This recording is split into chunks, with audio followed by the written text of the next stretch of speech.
Indian national Congress Kodakara മണ്ഡലം കമ്മിറ്റിയുടെ നേതൃത്വത്തിൽ 3-ാം വാർഡിൽ മഹാത്മാഗാന്ധി കുടുംബസംഗമം നടത്തി.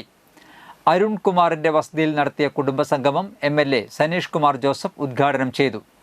കോൺഗ്രസ് മണ്ഡലം പ്രസിഡന്റ് VM ആന്റണി അധ്യക്ഷത വഹിച്ചു. Pariyaram block Congress vice president Dileek Divakaran, block Congress president VO Pailappan, ward president David വിധേയത്തിൽ, പഞ്ചായത്ത് അംഗം പ്രനില ഗിരീശൻ തുടങ്ങിയവർ സംസാരിച്ചു.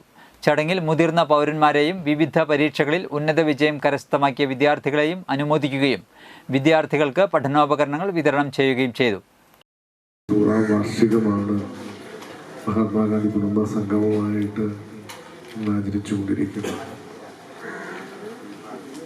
മഹത്തായ സ്വാതന്ത്ര്യ സമരത്തിന് നേതൃത്വം കൊടുത്തുകൊണ്ട് സൂര്യനസ്തമിക്കാത്ത ബ്രിട്ടീഷ് സാമ്രാജ്യത്തിൽ നിന്ന് നമ്മുടെ നാടിന് മഹാത്മാഗാന്ധിയുടെ നേതൃത്വത്തിലാണ് നമ്മുടെ നാടിന് സ്വാതന്ത്ര്യം കിട്ടിയത്.